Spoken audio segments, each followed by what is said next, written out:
연구원 원장께서 차장을, 최영준 연세대학교 행정학과 교수님, 김희삼 광주과학기술원 인문사회과학부 교수님, 강정수 블루닷 AI 연구센터 센터장님이 발표와 토론에 함께 참여해 주시겠습니다. 자, 그럼 네 분을 단상으로 모시도록 하겠습니다. 큰 박수로 환영해 주시기 바랍니다. 네, 그럼 원장님께 진행 부탁드리겠습니다. 예, 반갑습니다.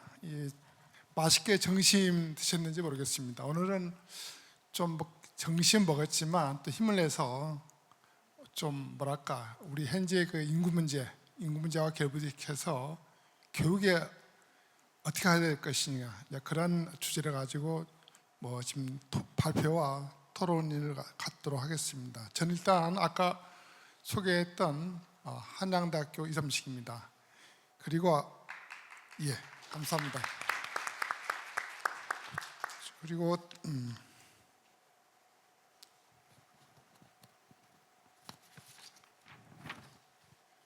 이 첫 번째 그 스피커로서는 최영준 연세대학교 행정학과 교수님,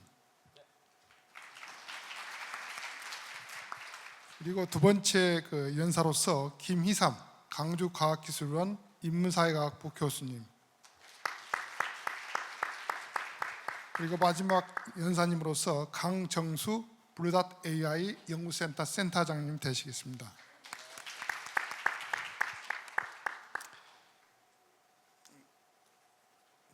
제가 원래 약간은 시골 출신이라서 이런 도면 약간 이렇게 당한 거 좀 합니다만은 양해를 해주시기 바라고요. 자, 우리는 아까 이 사회자께서 말씀하셨지만 우리가 거대한 인구의 변화를 갖다 맞이하고 있습니다. 정말 전 세계에서 가장 흥미스럽게 바라보고 있는 국가가 바로 우리나라입니다. 초저출산, 출산율이 0.7명대, 정말 무시무시하죠. 전대미문에 볼 수 없는 그런 수치죠. 아마 고대 로마 제국이 멸망했을 때 아마 그 당시에 어떤 출산율 수치가 아닌가 생각이 들 정도로 낮습니다. 또 하나 다른 축은 초고령사회, 무시무시하게 노인구가 증가하면서 초인구 중에서 노인구가 미래에는 50%까지 육박하는 아주 거대한 인구 쓰나미를 갖다 맞이하고 있습니다. 자, 이제는 우리는 인구의 어떤 그런 큰 변화에 따라서 과연 작지만 강한 나라, 적은 인구를 가지고 어떻게 보면 인재를 양성할 것이냐, 일종의 이제 일당백이죠. 오늘 일당백을 갖다가 좀 이야기하는 그런 자리가 되겠습니다. 그러면 오늘 아까 말씀드렸던 세 분 연사들의 말씀을 갖다가 우선 듣고 토론을 이어도록 하겠습니다. 그럼 우선 최영준 교수님.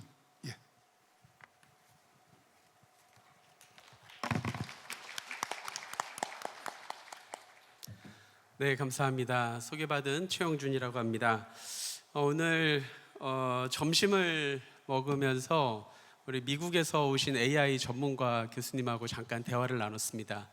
2035년도에 인공지능 어떻게 될 것 같습니까? 라고 물어봤더니 본인이 5년 전에 지금 이렇게 인공지능이 발전할 거를 전혀 예상하지 못했다. 그러니까 2035년에 어떻게 될지 정말 모르겠다 라고 말씀을 하셨던 게 방금 저희 발표 시작하기 전에 들었던 이야기인데요. 소위 진짜 안전벨트를 매야 되는 시대입니다. 안전벨트를 매야만 이렇게 질주하는 시대에 살아남을 수 있을 것 같은, 그만큼 불확실성이 어마어마하게 높은 시대를 우리가 살아가고 있습니다.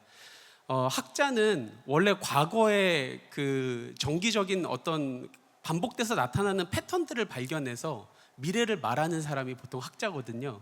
그런데 과거의 반복적인 패턴을 알아낸다고 해서 미래에 도움이 되는 게 별로 없는 시대를 살아가고 있기 때문에 학자로서도 약간 존재론적인 위기를 느끼는 시대를 살아가고 있습니다.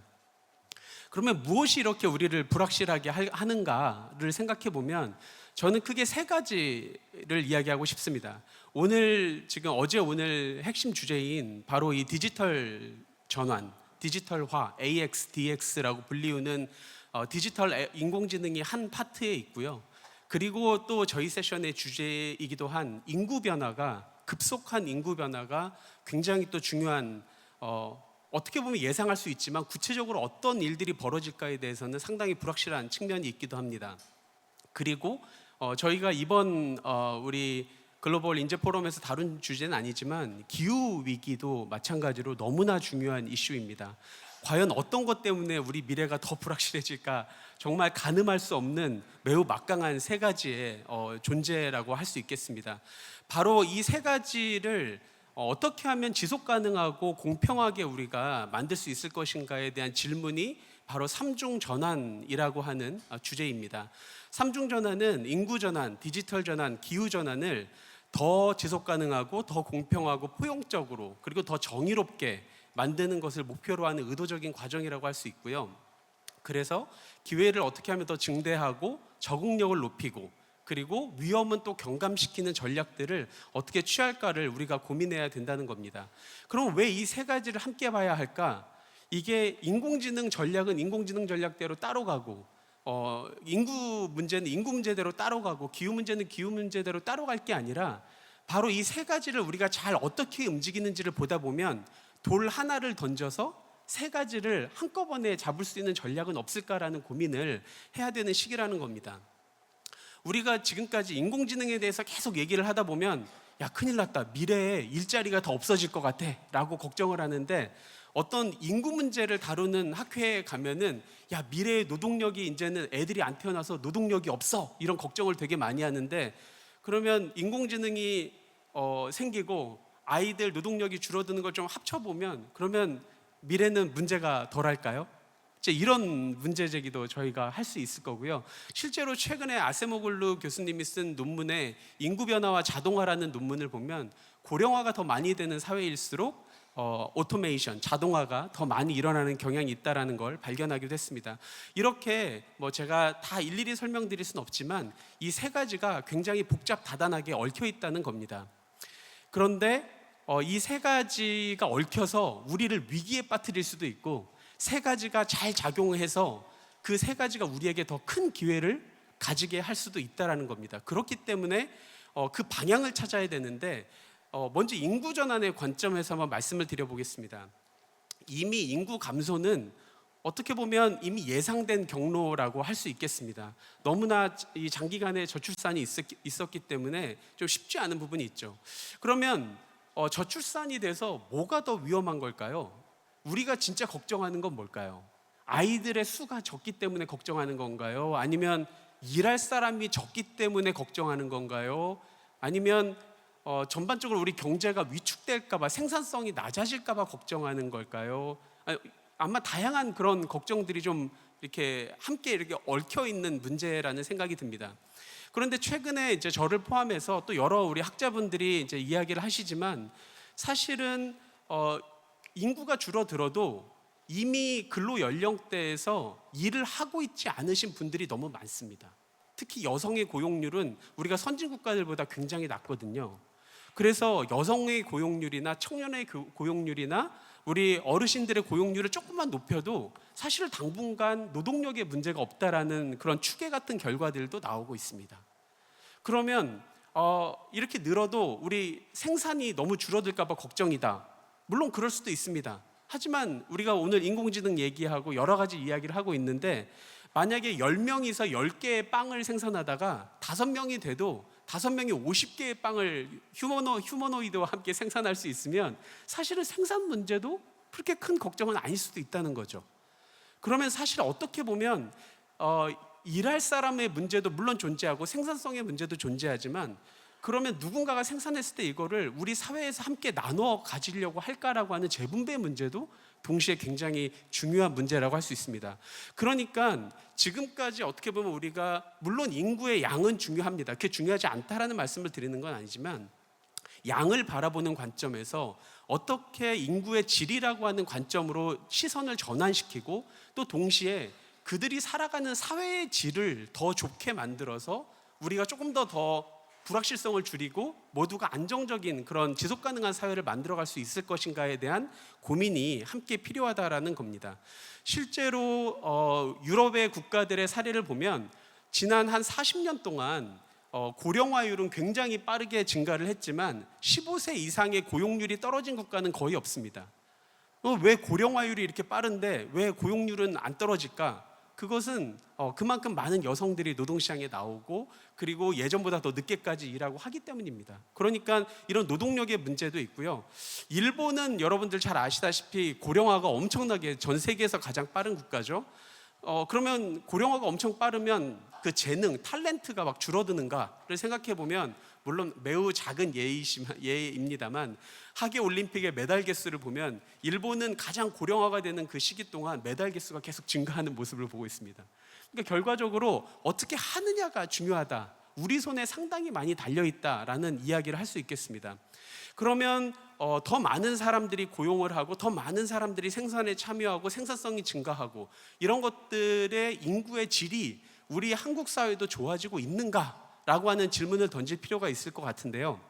아쉽게도 사실 이 점심 전 세션에 우리 한국직업능력연구원의 개발연구원의 방가훈 박사님께서도 이 피학 성인 스킬 조사 개관에 대해서 발표를 하셨었는데 2013년에 비해서 10년 후인 지금 오히려 10대, 20 전반적으로 20대부터 다 이 모든 연령대에서 오히려 역량이 더 떨어졌다는 게 보고가 되고 있습니다. 되게 신기하죠. 오히려 대학을 더 많이 가고 사교육비도 더 많이 쓰고 그리고 공교육비도 더 예전보다 예산도 많아졌는데 역량이 모든 연령대에서 떨어지고 있어요. 이거는 사실 굉장히 중요한 우리가 주목해야 될 이슈 중에 하나라고 생각이 됩니다. 그것뿐만이 아닙니다. 사실 많은 청년들이 지금 예를 들어서 작년의 결과를 보면 집 밖에 안 나오는 은둔 청년의 비중이 청년 전체 5%, 약 50만 명이라고 발표가 된 바가 있거든요. 일주일 동안 거의 편의점 가는 거를 제외하고 집 밖에 안 나가는 청년들입니다. 그리고 영케어러라고 불리우는 가족을 돌봐서 여러 가지 자기의 고용이나 교육 활동을 제대로 하지 못하는 그런 청년들의 숫자도 너무 늘어나고 있고요. 또 쉬었음, 정신건강 문제로 고생하는 청년들도 너무 늘어나고 있습니다. 그러니까 우리가 인구의 질이 중요하다는 것은 모두가 알고 있지만 과연 우리 사회가 지금 그쪽 방향으로 가고 있는가에 대해서는 여러 가지 지표에서 그렇지 않다라고 하는 지표들이 너무나 많다라는 겁니다. 이 디지털 전환은 사실 상당히 많은 저는 이 AI 오늘 계속 논의하고 있는 이 AI는 굉장히 중립적인 거라고 생각합니다. 결과적으로 우리가 그 AI를 어떤 방향으로 어떻게 사용하는지에 따라서 전혀 다른 효과를 낼 수 있는 게 바로 이 디지털 전환이라는 생각이 듭니다. 다만 그래서 이 AI를 활용해서 어떻게 하면 지속 가능하게 시민과 기업의 역할을 강화시키는 방향으로 쓸 수 있을 것인가를 우리가 고민해야 되는데 최근에 나오는 어떤 그런 연구들을 보면 최근에도 한국은행에서 10월 31일 날 이제 보고서를 냈는데 AI를 많이 쓰는 섹터에서 청년의 고용이 확 줄어들더라라고 하는 이제 보고서를 며칠 전에 내기도 했고요. 아세모글루 이제 올해인가요? 작년인가요? 그 경제학상 노벨 경제학상 받으신 분들의 연구를 보면 그러니까 당연히 그 AI나 자동화를 많이 하면 그 작업장 내에서 한 노동자의 생산성은 올라가겠지만 그 또 다른 노동자를 고용했을 때의 한계 생산성이 줄어들기 때문에 임금을 올리거나 새로운 노동자를 고용할 유인이 줄어든다라고 이제 이야기를 한 게 그 권력과 진보라는 책을 보시면 그런 이야기를 하고 있습니다. 그러니까 이게 AI와 인간이 잘 상호 보완돼서 우리가 디지털 전환을 만들어 나가면 그러면 조금 더 유토피아적인 경로를 갈 수도 있겠습니다만 그런 서로를 보완하지 않고 그냥 야 이거 괜히 사람 고용했다가 좀 너무 번거로울 것 같아. 그냥 나는 기계 쓸래. 뭐 이렇게 하고 그리고 소수만이 AI를 누리고 다수가 그 AI에 배제되어 있는 상황이라면 굉장히 디스토피아적인 상황으로도 충분히 갈 수 있는 부분도 우리가 예측을 하고 또 준비를 해야 되는 부분이라는 생각이 듭니다. 그러니까 최근에 디지털 기기에 대한 여러 가지 논의들이 많이 있는데 조너던 하이트의 불안 세대라고 하는 책을 읽어보시면 특히 여러분도 잘 아시다시피 10대, 20대들 사이에서 이 정신건강의 문제의 악화가 매우 심각하게 나타나고 있고 더 이상 노동시장에 나가려 하지 않은 20대가 증가하는 문제가 저는 예전에는 한국만의 문제인 줄 알았어요. 그런데 제가 해외 학회라든지 해외 학자들을 만나보면 거의 모든 유럽 국가나 미국 다 지금 이 10대, 20대의 문제를 다 호소하고 있는 매우 일반적인 문제입니다. 그러니까 이거는 어느 부분은 한국적인 맥락도 있지만 우리 모두가 지금 이 디지털 시대를 경험하는 이 10대와 20대 우리는 아날로그적인 세계에서 사는 아이들만 보고 있지만 그 디지털 세계에서 살아나가는 아이들의 모습은 굉장히 복잡한, 우리가 상상하지 못하는 그 세계에 살아가고 있고, 그래서 최근에는 괴물을 우리가 풀어놨다라고 하면서 덴마크라든지 여러 국가에서 SNS를 이제 아예 쓰지 못하게끔 10대들이 이제 이런 매우 강력한 법들을 이제 도입하는 그런 모습들도 보고 있습니다. 그것뿐만이 아니라 이런 어떤 디지털화와 기후와 여러 가지의 그 불안과 함께 SNS와 극단적인 견해들과 이런 것들이 겹치면서 사실은 이게 사회적인 문제, 개인적인 문제를 넘어서 정치적인 문제로까지 사실 악화시킬 수 있다는 그런 가능성 같은 것들도 여러 논문에서 최근에는 논의가 되고 있습니다. 세 번째, 기후전환에 대한 이야기인데요. 사실 기후전환의 여기 있는 이 그림을 보시면 우리가 지금 이렇게 많은 탄소를 배출하고 있는데 2050년도까지 탄소 중립을 이루기 위해서 이렇게 많은 탄소가 감축이 돼야 이 각각의 전력 부분, 산업 부분, 건물 부분, 폐기물 이런 데 탄소를 엄청 줄여야 됩니다. 그러니까 이걸 포기하지 않는다는 우리가 지구를 아이를 계속 낳으라고 하면서 지구를 못 사는 지구를 만든다는 건 이거 윤리적으로 일단 기성세대에 문제가 있는 거 아니겠습니까? 우리가 만약에 2050년까지 이런 살만한 지구를 계속 유지하겠다라는 그런 생각을 한다면, 그러면 사실 지금 굉장히 많은, 어떻게 보면 저는 이런 부분에서는 AI나 기술들이 도움을 줄 수 있는 부분도 있고요. 또 반면에 AI를 너무 많이 써서 탄소 배출을 너무 많이 해서 이게 또 기후를 악화시키는 이 양가적인 그런 측면이 있습니다만, 그것뿐만이 아니라 지금의 인재들이 새로 뛰어들어서 해야 되는 그런 역할들을 해야 될 부분들도 굉장히 많고, 또 거기에 맞춰서 아마 만약에 이게 진짜 현실화된다면 얼마나 많은 산업의 구조조정들이 일어나고 노동시장의 변화가 일어나겠습니까? 그러니까 그러한 변화되는 노동시장 속에서 적응하고 유연하게 살아남을 수 있는 그런 인재들이 너무나 필요한 시대를 우리가 지금 맞이하고 있다라는 것도 이런 것들을 통해서 알 수 있을 것입니다.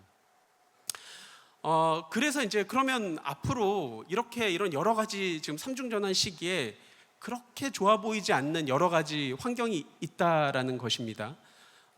사실 이렇게 디지털이 막 들어오면 지난 한 5년, 10년 전에 굉장히 긍정적인 예측이 많았잖아요. 예를 들어서 SNS를 하고 사람들이 다 이제 카톡방도 하고 카톡방이 한 10개, 20개씩 막 가입해 있으시고 그러면 훨씬 더 덜 외롭고 모든 사람이 다 연결될 것 같고 그랬지만, 오히려 더 외로운 사람들이 엄청 많아지고 카톡방에는 다 소속돼 있는데 나는 막상 내가 진짜 위급할 때 나를 도와줄 사람은 한 명도 없는 그런 시대를 맞이한다든지, 공유경제라고 하는 쉐어드 이코노미가 가져왔던 그 비전들은 실제로 지금 어디 있나요?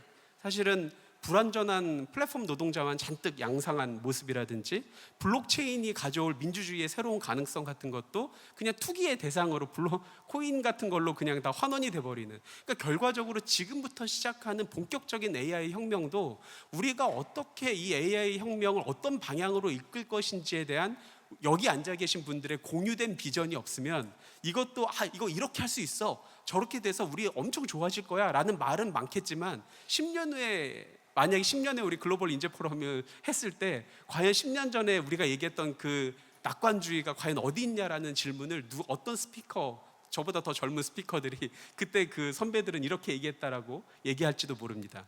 그렇기 때문에 지금은 어떻게 그러면 이 여러 가지들을 감안을 했을 때, 인구 전환과 기후 전환과 디지털 전환을 생각했을 때 지금의 인재 정책은 국가 대표만을 선발하는 게 아니라 많은 사람들이 다 노동시장에 잘 참여할 수 있도록 하는 것, 그리고 자기가 주도적으로 이 AI를 활용하고 이 역량을 발휘할 수 있는 부분이 굉장히 중요해지고 있다라고 생각이 되고요. 사실 소수만의 집중 투자는, 그 소수는 금방 어떻게 보면 더 많은 임금을 주는 미국 기업에 가서 일할지도 모릅니다.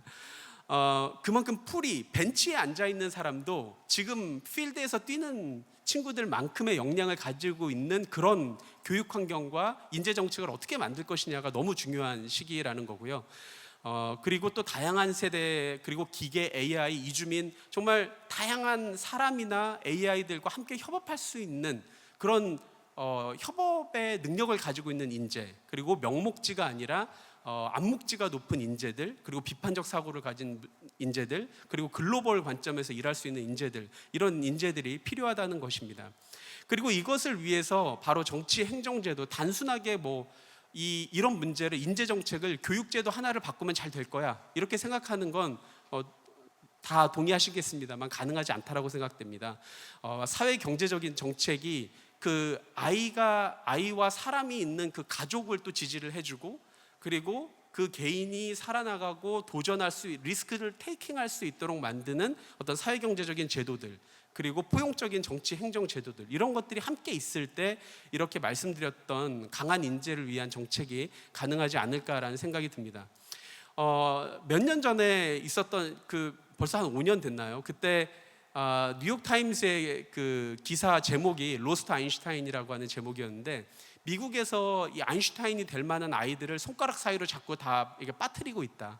왜냐하면 그 아이들이 제대로 자라서 이런 아인슈타인이 될 가능성들이 자꾸 없어지고 있다. 특히 저소득층 아이들에 대한 이야기들을 많이 한 적이 있는데, 그런 것만큼 사실은 이제 포용적인 인재 정책, 기회균등, 그리고 더 나아가서 조건의 균등 같은 것들을 어떻게 마련할 것인가가 굉장히 중요하다라는 이야기를 한 바가 있고, 그 아세모글루와 존슨의 권력과 진보라는 책에 보면 이제 한 챕터에서 그런 논의를 하거든요. 왜 산업혁명이 영국에서 일어났을까? 다른 국가들도 사실은 어느 정도 그런 기술들을 준비하고 있었는데 왜 영국이었을까를 던지면서, 그들의 답은 비교적 평범한 그 배경 출신의 사람들이 굉장히 열정적으로 새로운 일을 도전하려는 사람들이 굉장히 많았다는 겁니다. 그러니까 소수가 이끄는 것이 아니라 그 다양한 사람들이 이 공장, 생산성이 확 높아진 공장에서 어쩌다가 나온 사람이 바로 생산성이 0인 기업으로 가는 게 아니라 그 정도의 높은 생산성을 가진 기업들이 많이 있는 사회를 만들어야 그게 전반적인 생산성이 향상하는, 생산성의 역설을 경험하지 않는 그런 사회를 경험할 수 있다는 거고요. 그런 것들을 하기 위해서는 이제 교육 정책도 상당히 많은 변화가 필요하고, 그리고 이 교육과 아이들을 뒷받침해주는 사회정책이나 노동정책, 조세정책, 이런 부분들이 함께 인재정책에 함께 가야 된다라고 생각이 됩니다. 특별히 그 AI가 사람을 대체하는 게 아니라 보완될 수 있도록, 이 더 구체적인 것들은 시간상 다 말씀드릴 수 없겠습니다만, 이 AI와 사람의 보완이 어떻게 가능할 것인가에 대한, 사실 시간이 없기 때문에 매우 인텐시브한 어떤 그런 전략들을 만들어내는데 굉장히 우리가 함께 노력을 해야 될 것 같고, 여전히 저희 아이들도 지금 고등학생이 2명, 3명 중에 2명이 고등학생인데, 여전히 우리 아이들 공부하는 걸 보면 제가 공부할 때랑 너무 비슷해가지고, 이게 정말 우리 지금 AI를 얘기할 때와 우리 아이들을 막 학원 다니고 막 공부하는 것들을 보면 너무 좀 안타까운 측면이 많이 있는데, 과감한 변화들이 필요할 때가 아닌가라는 생각이 듭니다. 이 부분들은 제가 시간이 다 돼서 넘어가야 될 것 같은데요. 근데 이렇게 과감한 정책 가능한가요? 네, 가능하지 않을 수 있습니다만, 다 불가능하다고 하는 것도 먼저 이제 시행되기 전까지는 불가능했지만 시행이 되면 가능한 거니까 함께 지혜를 모았으면 좋겠습니다. 감사합니다. 예, 감사합니다. 3중 전환을 위한 인재정책 잘 들었습니다. 아주 열정적인 발표가 있었습니다. 다음으로 이어서 김희산 교수님 발표 듣겠습니다. 네, 안녕하십니까. 초대해 주셔서 감사드리고요. 제가 아까 이제 첫 번째 발표 열심히 들으면서 청중분들 얼마나 열심히 또 들으시는지 봤더니 한 번도 졸지 않으시고, 사실 이제 쌀에 취해가지고 졸음이 많이 와야 되는 시간임에도 불구하고 몰입도가 굉장히 높으신 것 같습니다. 저는 좀 졸릴까봐 이렇게 좀 스탠딩으로 하는 것을 택했는데요. 그러지 않아도 될 뻔했습니다. 네. 제가 오늘 말씀드릴 내용은 인재 강국을 향한 교육의 방향인데요. 나는 교육을 다 받았다라고 생각하시는 분이 혹시 계실까요? 학년기 교육은 끝났을 수 있는데 앞으로 계속 배워야 될 게 많이 있구나라는 생각들을 요즘 하고 계실 겁니다. 그렇죠? 네. 그래서 몰입해 주십시오. 우리 모두의 이야기입니다. 조앤 윌리엄스라는 학자가 이제 EBS 다큐 제작진한테 한국의 합계 출산율이 0.78이라는 이야기를 들었을 때 보였던 반응이에요. 뭉크의 무슨 절규 그 그림처럼 보이죠. 그래서 대한민국 완전히 망했네요라고 이야기를 했습니다. 그런데 그 이후에 0.72까지도 떨어졌었던 게 한국의 합계 출산율이었습니다. 그래서 정말로 이제 우리가 앞으로 우리 미래를 아이들이 몇 명 태어나는지 그 머릿수에 맡길 수가 있겠는가라는 것이죠. 아마 이제 한 20만 명대 태어나는 것은 앞으로 한 50년간은 그렇게 20만 명대에 머물 것이다라고 하는 예측들이 또 지배적이기 때문에 그렇습니다. 저는 69년생인데요. 저희 때는 100만 명씩 태어났지 않습니까? 세상이 굉장히 달라진 거죠. 그렇다라고 하면 머릿수 문제가 아니라 머릿속이 중요하지 않을까. 그래서 우리 머릿속에다가 AI 칩 같은 거 꽂으면 될까요? 네. 한번 여기에 대해서 우리가 좀 생각을 해볼 필요가 있겠습니다. 어떤 사람들은 외국 인력을 좀 도입하면 되지 않느냐, 이미 많이 또 들어와 있기도 하죠. 그래서 우리나라에 들어와 있는 외국인 중에 가장 많은 숫자를 차지하는 것이 일단 중국, 그 다음에 베트남, 태국 순서인데요. 그런데 이 세 나라 모두 다 합계 출산율이 떨어지고 있습니다. 그래서 대체 출산율이라고 해서 인구 규모가 일정하게 유지될 수 있는 수준의 출산율이 2.1인데 2.1 밑으로 내려간 지 오래됐고요. 계속 떨어지는 추세라는 것이죠. 그래서 우리는 이렇게 우리나라로 들어오는 인력들이 언제까지 우리나라에 들어와 줄 수 있을지도 의문이고, 그 다음에 우리가 우수한 인력을 원한다라고 하면 우수한 인력은 어떻게 우리가 유인할 수 있을지 이 고민을 해야 된다는 것이죠.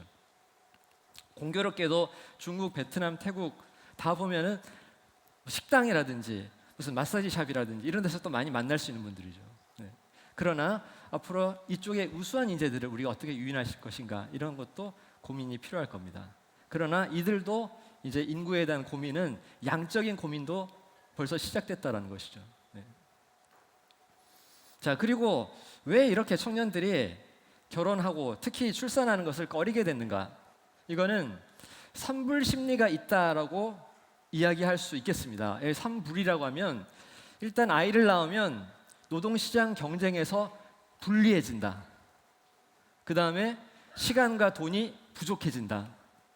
그리고 미래가 더 불확실해진다. 그러니까 노후 보장 같은 것도 잘 안 될 수 있다라는 그런 이야기입니다.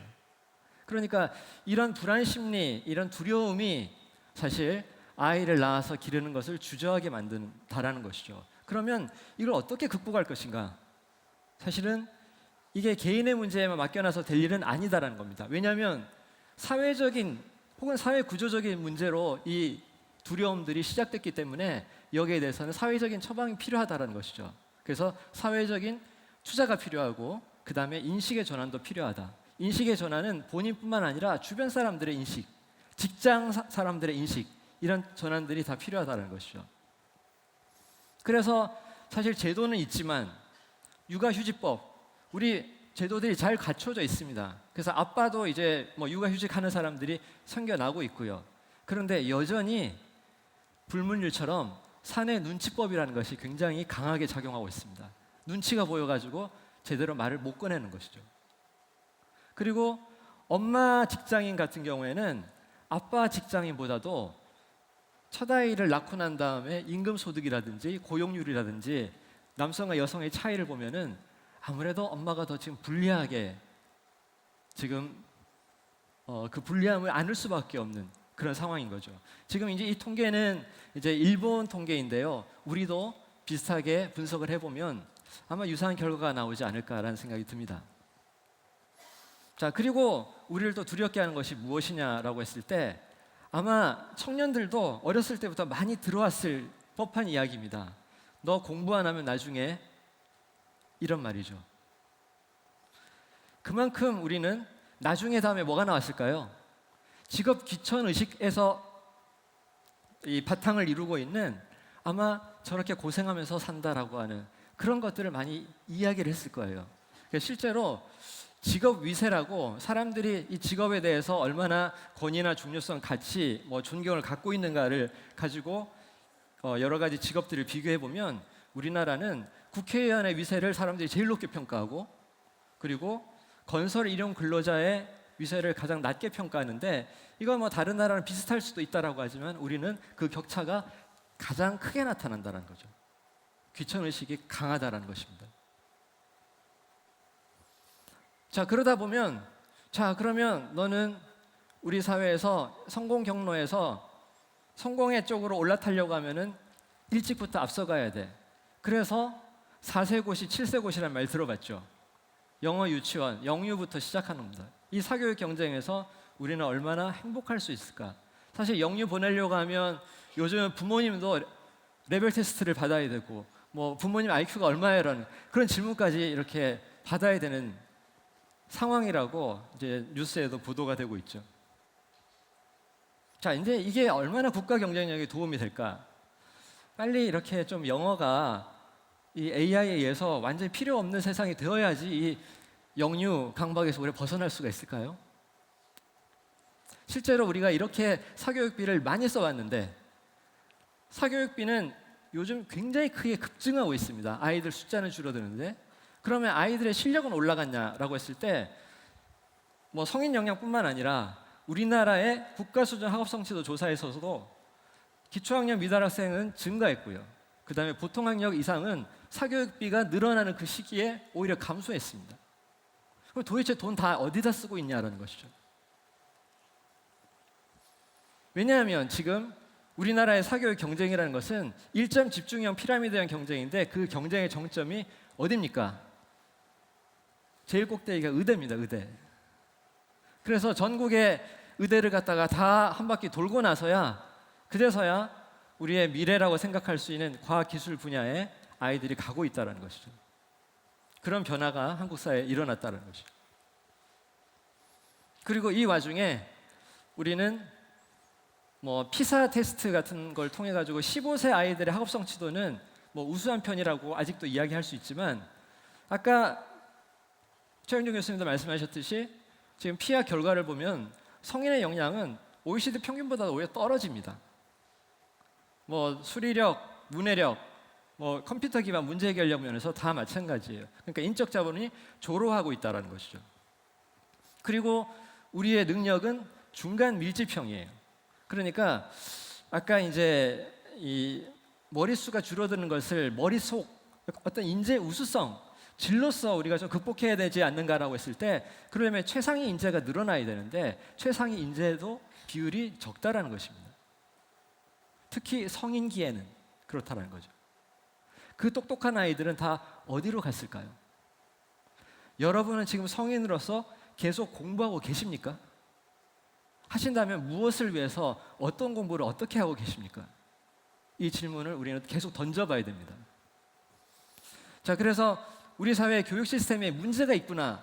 이렇게 강박을 가지고 부담을 가지고 불안감에 떨면서 많은 돈과 시간과 자원을 쏟아붓고 있는데 애들도 제대로 잠도 못 자고 있는데 부모들은 노후 대비도 못 하고 있는데 이 시스템에서 우리가 벗어날 수 있을까? 개혁이 가능할까? 라고 물어봤을 때 제가 교사 집단에게 물어봤습니다. 그때 이제 선생님들이 한 700~800명 정도 계신 아주 큰 모임이었어요. 그랬더니 일단 탈출 10%, 무시 10%, 수능이 70%로 나타났어요. 수능이라는 거는 그냥 우리 아이만 대학에 잘 가도록 애쓰자. 이 구조가 깨지겠어라는 것이죠. 그리고 개혁, 나부터 시작해서 함께 우리 사회와 교육을 바꿔보자라고 하는 이 개혁의 이 보이스의 목소리는 한 10% 정도에 불과했습니다. 자, 그리고 이제 아이들은 학교를 어떻게 느끼고 있을까요?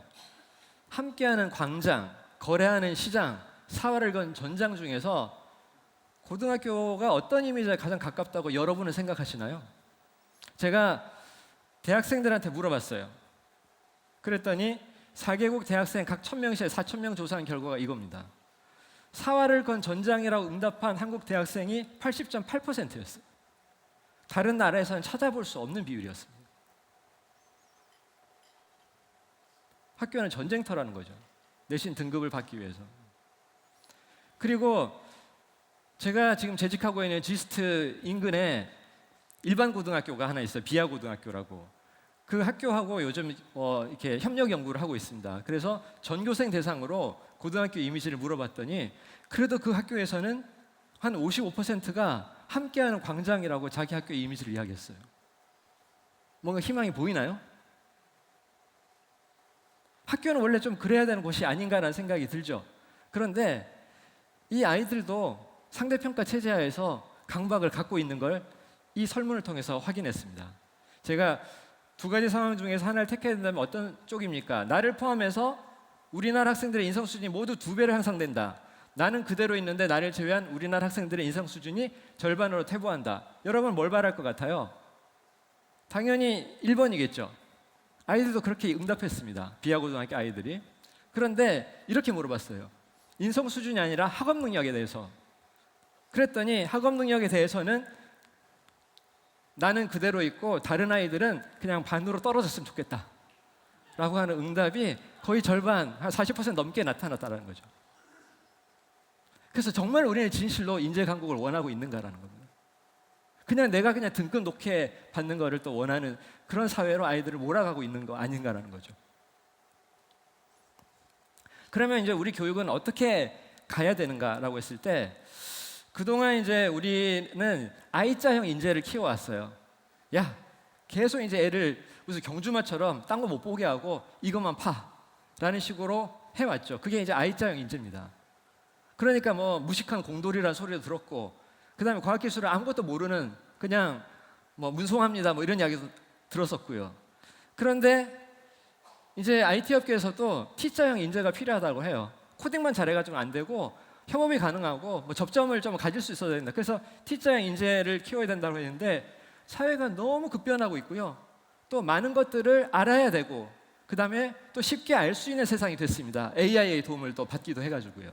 정보의 소스도 많아졌고 그렇기 때문에 T자형을 넘어서 아예 T를 갖다 이렇게 원으로 그래서 만들어 보면 자기의 전문성은 I 쪽으로 가지고 다른 것에 대한 소양은 다 갖추고 있는 그런 막대사탕형 인재, 뭐 거울처럼 보이기도 합니다만 이런 인재를 키우는 햇살형 교육으로 가야 된다. 그러니까 애들이 어떤 방향으로 뻗어갈지는 모르지만 적어도 이 공통의 원을 만들어주고 그게 출발선이 아니라 출발원이라는 거죠.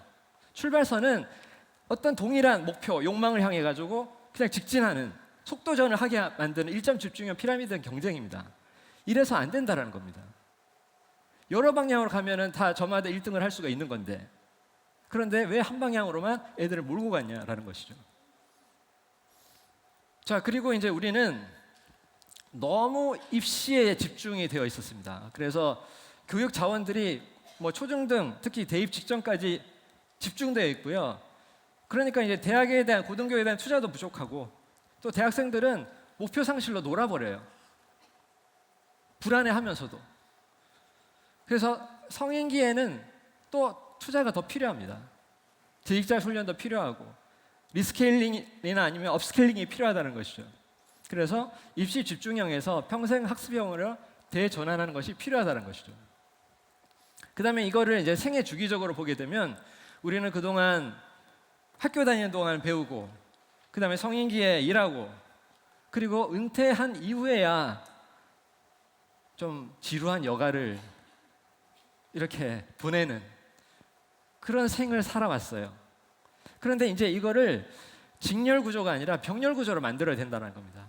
평생에 걸쳐서 배우고 그리고 아이들도 집안일부터 시작해가지고 계속 일한다는 생각을 가지고 있고 사회적 가정에 참여하고 사회에 참여하고 그리고 그런 가운데서 간간히 계속 쉴 수 있는 그 여가의 룸들을 만들어 줘야 된다는 겁니다. 그래서 연령 통합형 병렬 구조로 가야 된다는 것이고요.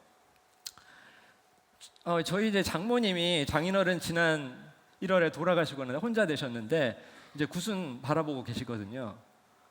이제 멀리 떨어져 있는 자식하고도 소통하고 싶은데 스마트폰을 잘 활용하지 못하셨어요. 그러다 최근에 구청에서 스마트폰 교실 거기에 참여하셔가지고 너무 좋아하시는 거예요. 그래서 막 강아지 사진도 찍어가지고 저희한테 보내시고 이제 소통이 더 즐거워졌습니다. 그런데 안타까운 거는 그 클래스를 듣고 싶어하는 수많은 노인분들이 계시는데 마감이 돼가지고 못 들어가시는 거예요. 그거는 다 기회를 드려야 되는 거 아닌가요? 그래서 저는 이 의무 교육은 학령기 학생이 아니라 고령자에게 오히려 필요할 거다라고 했던 엘빈 토플러 말, 이 말을 우리가 귀담아 듣고 계속 그런 저변을 넓혀줘야 된다는 생각을 합니다. 그 다음에 이제 유명한 M자 커브가 있죠. 고용률이 여성이 이제 결혼해서 특히 출산하고 육아하는 과정에 고용률이 쭉 떨어지는 이런 M 커브를 극복해서 U자형 혹은 그냥 일자형으로 만드는 그런 사회로 전환을 해 나가야 되는데, 그러니까 스웨덴형으로 가는 겁니다. 근데 일본은 이미, 일본도 우리랑 비슷하게 M자였는데 점점 계곡이 점점 올라와서 이렇게 U자형 비슷하게 지금 전환하고 있는 중입니다. 자, 그러면 이제 우리가 또 질문 하나 던져볼게요. 인재 강국을 우리가 바란다고 했는데 이건 국가적인 생각이지 개인에게는 어떤 동인이 있을까요? 애들을 이 변화무쌍한 시기에 너희 미래에 대해서 대비하자면 안 돼. 또다시 애들을 불안감으로 뭘 준비하게 만들 것인가? 우리 스스로도 불안 때문에 계속 공부해야 된다, 미래에 대비해야 된다라는 생각을 가질 것인가라는 거죠. 저는 사교육의 나쁜 점 중에 하나가 아이들로 하여금 공부에 학을 떼게 만들었다. 배움의 즐거움을 앗아갔다. 공부 중노동 때문에 평생에 걸쳐서 느리게 배울 아이들은 느리게 배우고 자기가 배우고 싶은 것들을 배울 수 있도록 해줘야 되는데 우리도 마찬가지입니다. 인구 감소 시대입니다. 다시 불안감이라고 하는 그걸 이용해 가지고 계속 그 불안감 때문에 달리게 만들어서 사람을 갈아넣는 그 회사, 그런 시스템이 유지될 수 있을까요? 그런 데부터 사람들이 안 갈 거예요. 그러면 동인이 뭐냐?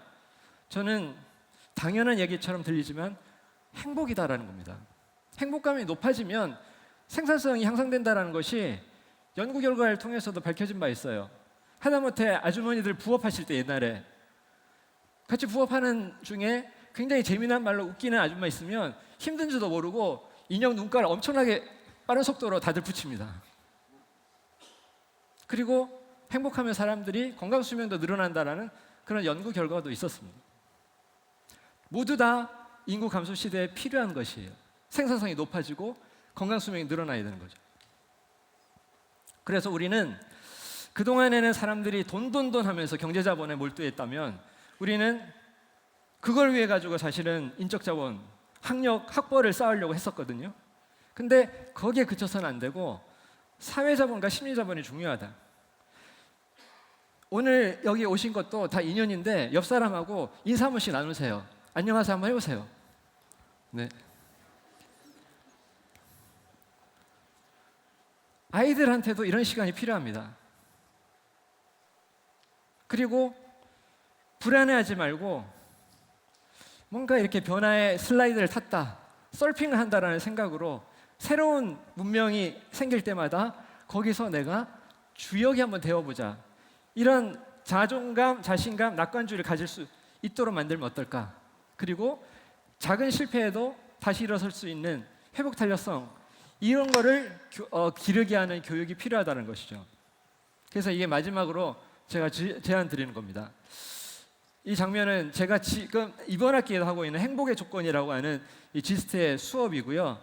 이렇게 원탁에서 수업을 하는데 이 수업을 통해서 아이들은 불안을 조금씩 내려놓고 그 다음에 동료들과의 연대감을 통해 가지고 미래를 대비하면서 인재 강국으로 가고 있습니다.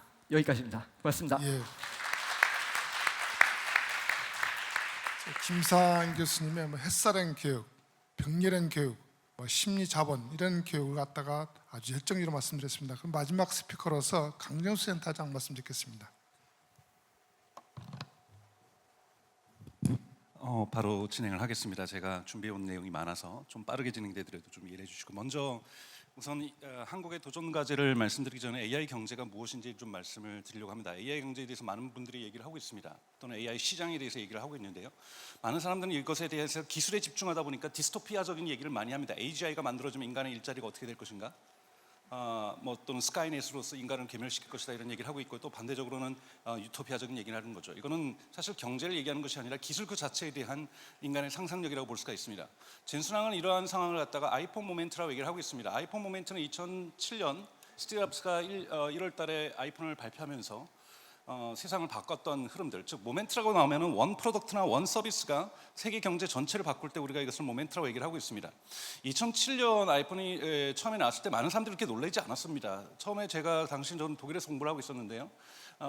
아이폰을 발표를 하면서 이것으로 MP3 플레이어로 음악을 들을 수 있고 전화를 할 수 있다 할 땐 사람들이 박수를 쳤지만 인터넷을 할 수 있다고 했을 때 스티브 잡스가 얘기했을 때 아무도 대부분 박수를 치지 않았습니다. 왜냐하면 당시에 유럽 전역과 미국 전역은 2G망 속도였습니다. 2G망에서 인터넷을 한다?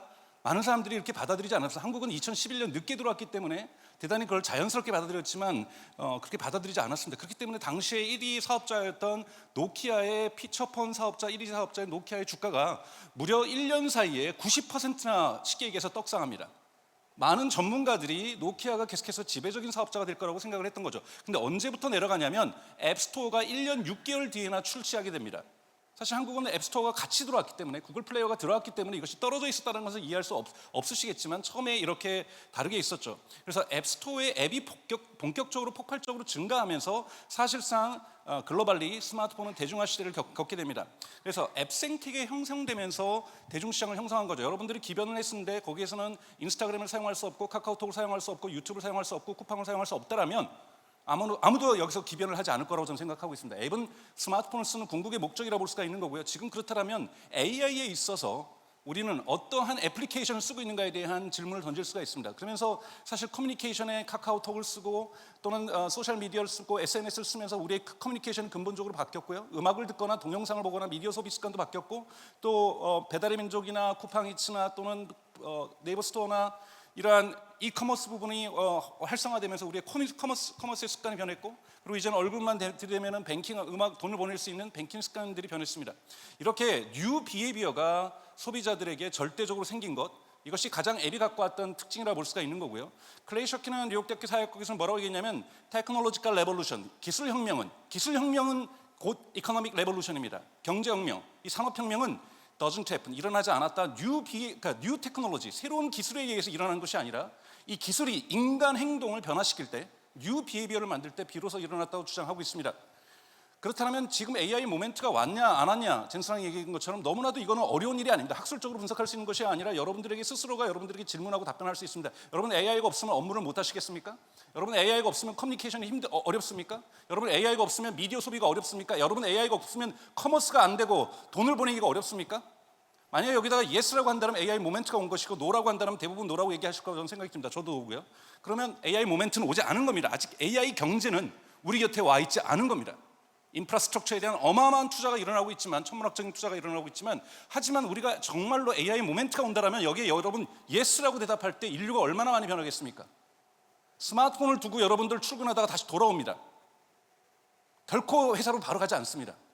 여러분 AI가 없으면 출근을 할 수가 없고, AI가 없으면 하루를 시작할 수 없는 그러한 삶이 올 때, 이것이 긍정적이든 부정적이든 우리는 이것을 AI 경제라고 얘기하는 거고 AI 시장이 만연됐다고 얘기하는 겁니다. 스마트폰처럼.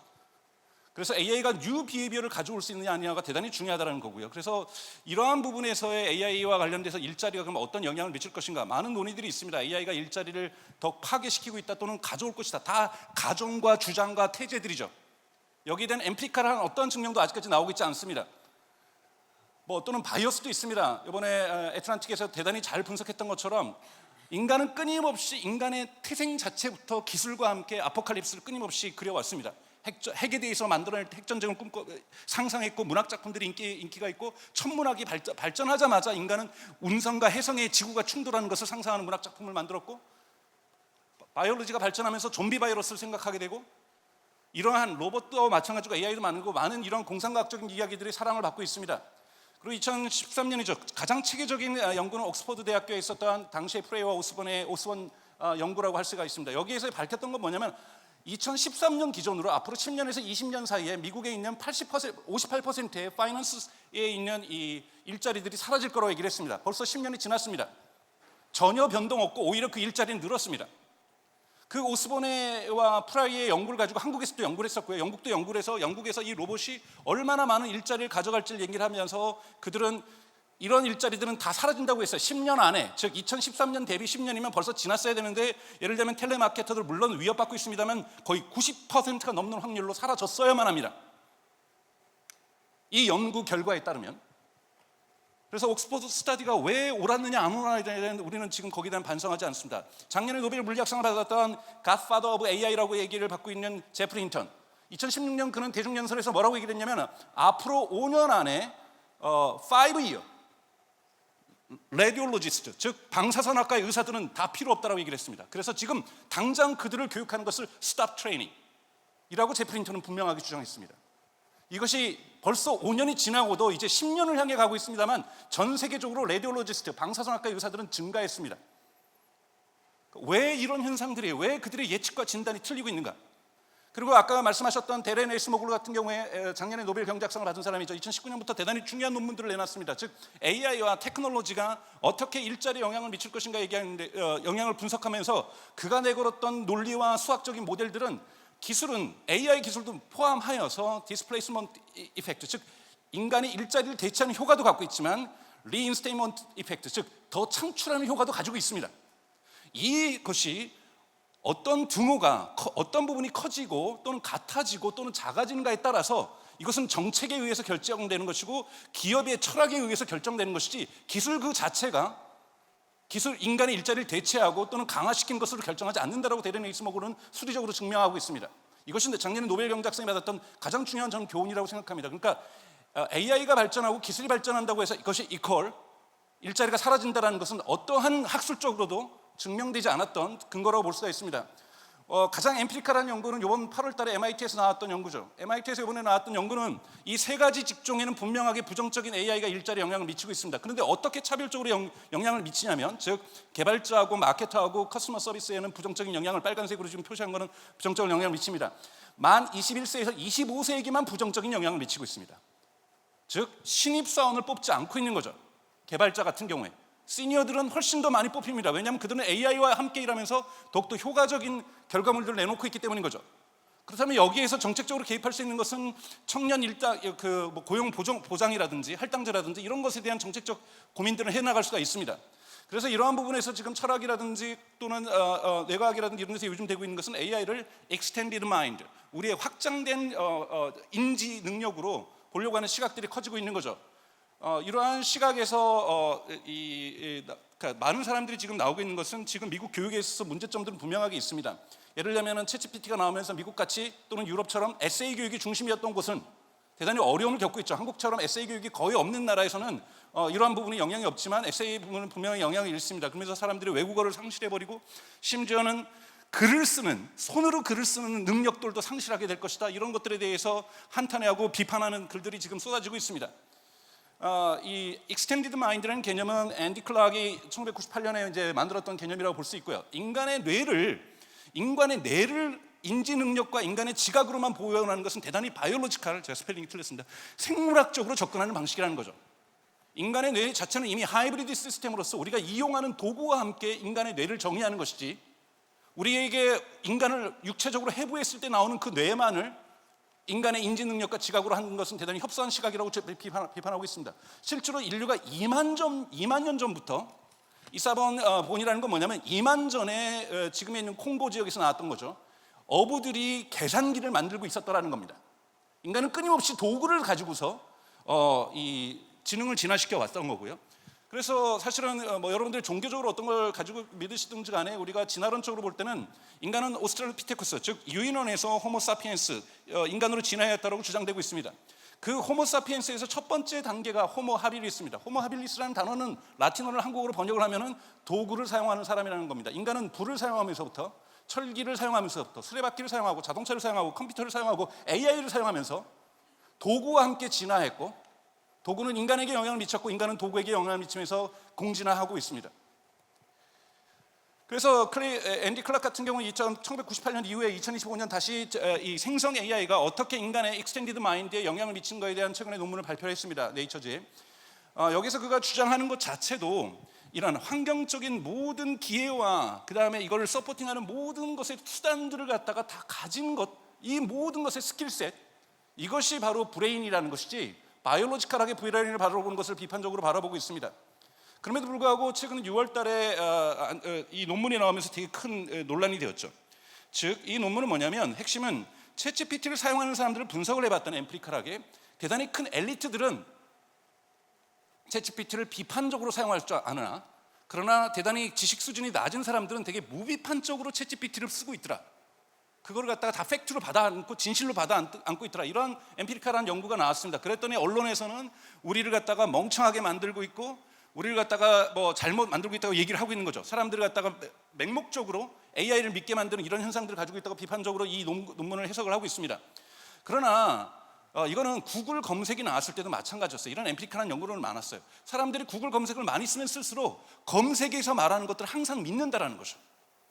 이거는 과거 인간이니까 계속해서 종교적인 것들을 믿고 그리고 뭐 권위 있는 사람들을 따라왔던 것이 도구를 대단히 신뢰하게 되면 도구가 주는 정보를 무비판적으로 바라보는 현상들은 과거부터 계속해서 있어 왔습니다.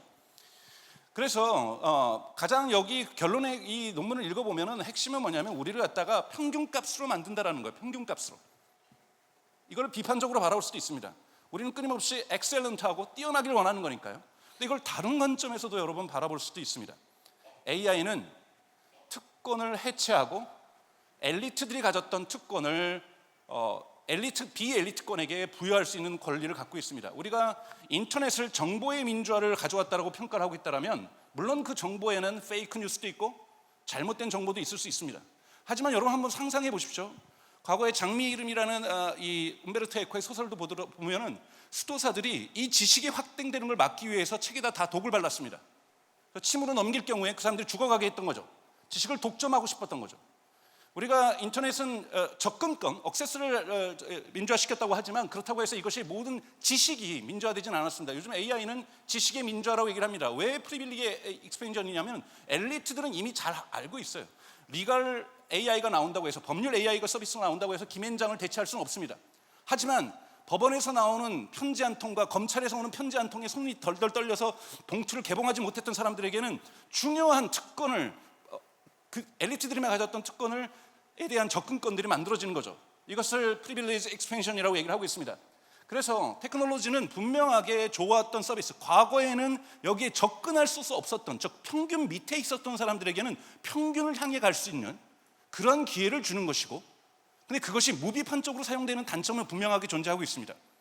하지만 한 번도 법률적 지식을 갖고 있지 못했던, 의학적 지식을 갖고 있지 못했던 흔히 말해서 교육 수준이 떨어지는 사람들에게는 정말로 에버리지로 향해 갈 수 있는 좋은 기회라고 볼 수가 있습니다. 근데 이것을 엘리트들은 비판적으로 보고 있는 거죠. 그래서 이 분명하게 리스크는 존재하고 있습니다. 어떻게 이걸 우리가 바라볼 것인가? 즉 우리가 만약에 교육 AI를 만들어서 쉽게 얘기해서 대치동 권력을 붕괴시키기 위해서 교육 AI를 만들어서 감히 모든 것을 다 포기하고 있는 지역에 있는 학생들에게 이것을 제공해 줄 수 있다라면 분명하게 하나의 좋은 저는 프리빌리지 익스펜션으로 좋은 현상일 거라고 봅니다. 하지만 여기에도 분명하게 리스크는 존재할 수 있습니다. 도구에 대한 절대적인 의존이라든지 여기에 대한 도구에 대한 무비판적인 어떤 수용성 이런 것들은 분명하게 리스크로 만들어질 수 있습니다. 1980년대 초반에 여러분 유럽과 미국에서 수학 교사들이 전미 수학 교사들과 유럽에 있는 수학 교사들이 투표를 했습니다. 전자계산기를 초등학교 때부터 도입할 것인가 말 것인가. 그 당시에도 아주 근소한 차이로 전자계산기를 도입하자는 교육자들이 이겼습니다. 그 이후도 10년 동안 계속해서 이것을 비판했던 전자계산기가 우리의 수학적 능력을 퇴보시킨다는 수많은 논문들이 쏟아졌습니다. 저는 독일에 가서 학부 1학년부터 다시 공부를 하게 됐었고 수학을 많이 하게 됐었는데요. 제가 느꼈던 것은 동양 사람이 또는 한국 사람이 수학을 잘한다 못한다 또는 독일 애들이 수학을 잘한다 못한다가 아니라 다른 수학을 하고 있는 겁니다. 초등학교 때부터 다른 수학을 계산기를 계속해서 쓸 수가 있었기 때문에 그리고 계산기는 시험 시간에도 대학만이 아니라 초등학교 시험 시간에도 제 계산기를 가지고 들어갈 수 있는 거죠. 그래서 피사 스터디 같은 경우는 한국에 하면 한국이 우수한 성적이 나오는 것 당연하죠. 피사 스터디는 전자계산기를 쓸 수가 없습니다. 과연 지금 만약에 AI 교육을 만약에 AI를 교육에 전면적으로 도입한다면 우리는 시험 시간과 수능 시험에 AI를 쓰게 할 것인가? 스마트폰을 가지고 시험을 보게 할 것인가? 교육을 AI를 쓰는 것이 중요한 게 아니죠. 그러면 평가도 AI를 가지고 해야 되는 겁니다. 이러한 전면적인 이러한 인재 교육에 있어서의 방법론에 있어서의 혁신들이 필요한 논의의 지발점이 되어야 될 거라고 보고 있습니다. 저는 우리가 AI 레볼루션이라고 얘기합니다. 이 기술이 AGI를 달성할 수도 있고 안 할 수도 있습니다. 이건 근데 기술주의적 관점이죠. 우리가 레볼루션이라고 얘기하는 것, 혁명이라고 얘기하는 것, 산업혁명이라고 특히 얘기하는 것, 기술혁명이라고 얘기하는 것은 이 기술에 의해서 프로덕션 프로세스가 바뀌는 거고 이것에 의해서 생산 관계가 바뀌는 거고 사회적 관계가 변화되는 것을 우리는 혁명이라고 얘기를 합니다. AGI가 나와서 인간을 지배하는 기술이 나왔다고 혁명이라고 얘기하는 것이 아니라 그건 기술의 반란인 거죠. 우리가 혁명을 얘기한다라면 아까 말씀드렸던 것처럼 AI 이코노미, AI 마켓을 얘기한다라면 아이폰 모멘트처럼 AI 없이는 우리의 인류가 생존하기 어려워지는 삶으로 갈 때 그걸 우리는 AI 레볼루션이라고 정의합니다. 근데 그러한 레볼루션이 저는 2025년부터 본격적으로 가동되기 시작했습니다. 한국에도 챗GPT 이용자가 위클리로 액티브하게 로그인하는 사람들이 2천만 명을 넘어서고 있고 전 세계적으로 8억 명을 넘어서고 있습니다. 저희 어머니도 80년이 넘었는데 챗GPT를 아주 잘 쓰고 계세요. 보이스로 얘기하면서. 왜냐하면 나이 드신 분들 돋보이 끼면서 타이핑하기 정말 어려웠거든요. 압도적으로 지금 이미 여러분들 주변에 2천만 명이라고 하고 내년에 4천만 명이 목표입니다. 한국 시장의 목표가 챗GPT가 오픈 AI가. 그럼 다 쓰는 거예요.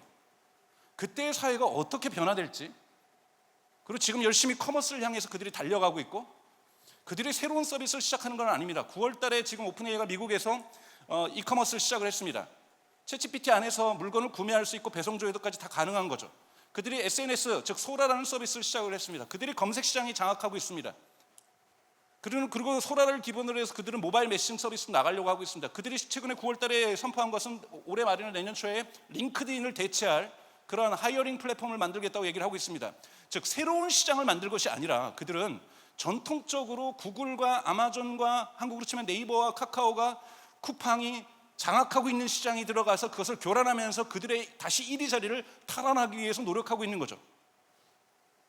즉 AI의 매출은 새로운 하늘에서 나중에는 떨어지겠죠. 5년 뒤에 10년 뒤에는 휴머노이드 로봇이 나타나고 자율주행이 보편화될 수 있습니다. 저는 그것도 하나의 뉴 마켓이라고 생각합니다. 하지만 지금 생존하고 존재하고 있는 마켓을 바꿔내는 것, 그것이 항상 그들은 기업인 거고 그 기업의 이윤 추구의 목표는 그런 식으로 변화될 거라 보면서 사회의 변화를 또한 바꿔내는 거죠. 애플이 영리기업이었고 이윤을 추구하기에 그러한 모바일 혁명을 만들었던 것처럼 이러한 기술혁명은 지금 현재 시작되고 있고 이것의 사회적 변화는 우리가 지난 20년 동안 20년 동안 경험했던 바가 저는 앞으로 20개월 동안 발생할 가능성이 매우 높다고 저는 생각이 듭니다. 그것은 AGI가 등장하기 때문이 아니라 아이폰 모멘트처럼 AI 모멘트가 우리의 뉴 비헤비어를 만들어내고 이것을 마이너리티에서 머저리티로 만들어내는 이러한 변화들이 만들어질 거고 여기에서 우리의 교육의 문제들, 인재의 양성의 문제들 그리고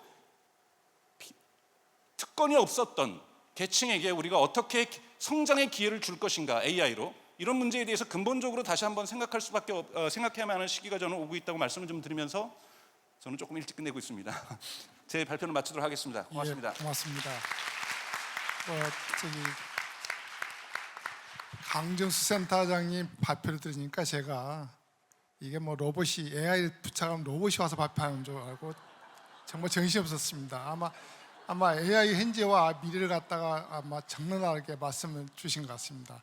지금부터는 저하고 이 발표자들하고 약 20분 동안에 걸쳐서 좀 토론을 갖도록 하고 나머지 10분 동안은 좀 청중 질문을 좀 받도록 하겠습니다. 저는 뭐 아까 강준수 센터장님 같이 스피드하게 할 수는 없고 저는 차근차근하게 하겠습니다. 일단은 저는 오늘 차장이지만 사실 저는 인구 쪽으로 전공을 수십 년 동안 해왔습니다. 그리고 특히 정부 정책을 갖다가 20여 년 동안에 설계하는 데 기여해왔고 지금도 인구 연구를 하고 있는데 제가 아마 세 분에 대해서는 좀 뭐랄까 제가 이 같은 우리가 이 한 공간에 있지만 동지는 아닙니다. 저하고 적입니다. 제가 상당히 좀 불편한 것들 좀 질문하면서 좀 뭐 제가 원하는 것이 다 나올지 아니면 제가 질지는 모르겠지만 한번 차근히 한번 풀어가겠습니다. 일단은 세 분한테 공통적인 질문이 있는데 먼저 아마 이 돌아가면서 질문을 또 한번 말씀을 드리겠습니다. 일단은 우리가 이 아까 제가 초입 때 말씀드렸지만 우리 인구 감소는 필연적입니다.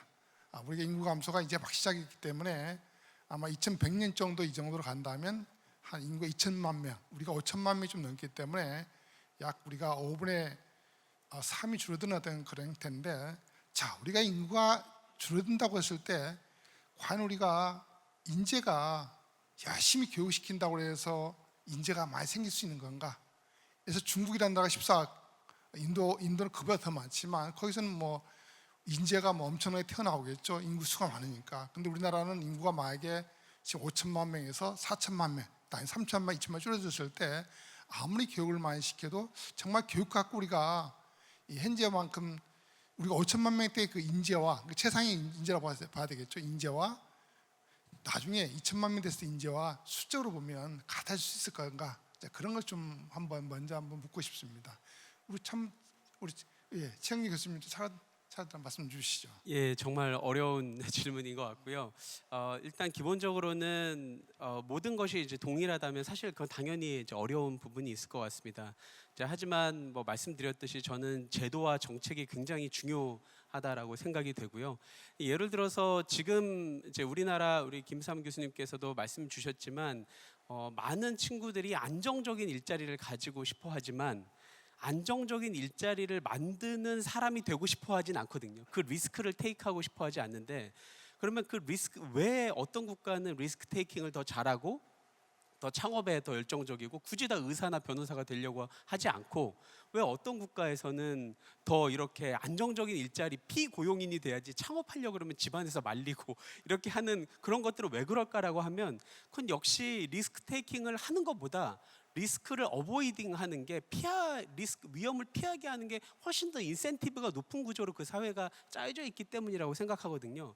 우리가 아무리 중국도 지금 마찬가지입니다만 굉장히 인재를 많이 교육한다고 해도 그 제도적 환경에서 그 인재들이 계속 어떤 특정 섹터로만 가려고 한다든지 아니면 그 인재들이 자기의 실력을 발휘할 수 있는 환경이 되지 않는다면 결과적으로 인재를 머릿속을 아무리 좋게 만들어도 거기에선 그 머릿속이 아주 훌륭한 친구들 몇몇에서 경쟁하는 그런 구조가 될 수밖에 없기 때문에 말씀 주셨던 바대로 사실은 교육 정책을 넘어서 노동시장 정책이라든지 창업 정책이라든지 리스크 테이킹을 하다가 실패를 해도 갑자기 바닥으로 떨어지지 않는 사회적인 안전망이나 사회보장 정책 같은 것들이 다 패키지로 함께 가야만 인재들이 비로소 자기가 하고 싶은 것들을 마음껏 펼치게 되면 그럼 고용이나 생산성이 증가하면서 저는 물론 임팩트는 분명히 부정적인 임팩트는 있겠습니다만 그거보다 심하진 않을 수도 있다. 생각보다. 예, 제가 봐서 짧게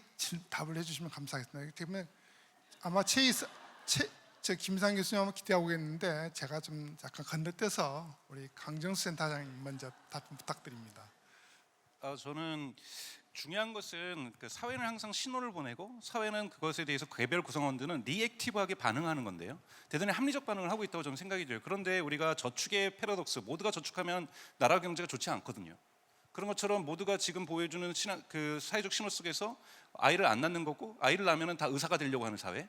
저는 전 세계에서 여러분 인구당 의사가 가장 많은 나라가 이란이고 두 번째가 한국입니다. 이건 제가 보기에는 인구가 줄어드는 것도 한국의 문제지만 모두가 의사 되려는. 근데 여러분 자식이 의사 되겠다면 다들 좋아하실 거 아니에요. 네? 아무도 여기서 반대하는 저도 좋아합니다. 네, 그러니까요. 그러니까 이건 되게 합리적 선택이라는 거거든요. 개인은 합리적 선택이지만 집단은 망하는 거죠. 그러니까 이러한 부분이 지금 한국 사회가 저는 직면하고 있는 가장 큰 문제이기 때문에 어떠한 신호를 그럼 줄 것인가, 의사만이 아니라 다른 옵티미즘을 어떻게 줄 것인가. 저는 그러니까 미국에서 베이비 붐이 일어날 때는 그러니까 흔히 말하는 1950년대, 60년대 이제 아메리칸 드림이 일어나면서 베이비 붐이 일어날 때는 이거는 의학의 문제도 아니었고 아이들이 죽기 때문에 영아들이 죽기 때문에 출산을 많이 했던 것이 아니라 더 나은 내일에 대해서 사람들이 꿈꿀 수 있었고 상상할 수 있었기 때문에, 그리고 노동자들이 6개월만 일해도 마이 카를 살 수 있었고 2년을 일하면 마이 하우스를 살 수 있었던 이런 옵티미즘에 대한 사회적 신호가 베이비 붐을 이끌었던 가장 중요한 부분이라고 저는 생각이 듭니다. 그럼 한국은 어떤 신호를 주는가? 불안정성의 신호를 계속해서 주고 있기 때문에 아이를 안 낳거나 나면은 의사만 하려고 하는, 개인은 대단히 합리적 선택을 하고 있지만 사회 전체적으로는 지금 대단히 안 좋은 결과로 치닫고 있다고 저는 보고 있습니다. 감사합니다. 제가 질문 한 100개 좀 준비하고 있기 때문에 짧게 대답하셔야 됩니다. 날카롭게 강렬하게. 우리 최희산 교수님, 김상 교수님 죄송합니다. 네, 일단은 이게 인구가 줄면 거기 뛰어난 사람의 이 나올 숫자도 비례적으로 좀 줄 수밖에 없을 것 같아요. 근데 중국에서는 보면 전 세계에서 제일 키 큰 사람보다 제일 작은 사람이 중국에서 나올 수 있잖아요. 근데 우리가 인재 관련해 가지고 아까 로스트 아인슈타인 이야기를 최영준 교수님 말씀하셨듯이 우리가 어떤 환경을 제공하고 어떤 마인드로 살 수 있게 만드는가에 따라서 저는 인재가 될 수 있었던 그런 그 탤런트가 이렇게 사장되는 것도 우리가 좀 막을 수도 있고, 그다음에 저는 무엇보다 뭐라고 어떻게 생각하냐면 100세 시대입니다. 사실 100세 이상을 살 수도 있을 것 같고요. 그래서 저는 여기에 계신 모든 분들이 내가 대한민국의 인재라는 생각을 하시고 같이 행복하게 배우고 학습하면 좋겠다는 생각이 듭니다. 예, 저는 사실은 세 분 말씀에 상당히 공감하는 부분이 많습니다만 저는 사실은 이런 답이 좀 나왔으면 하는 기대도 있었습니다. 이스라엘을 봐라.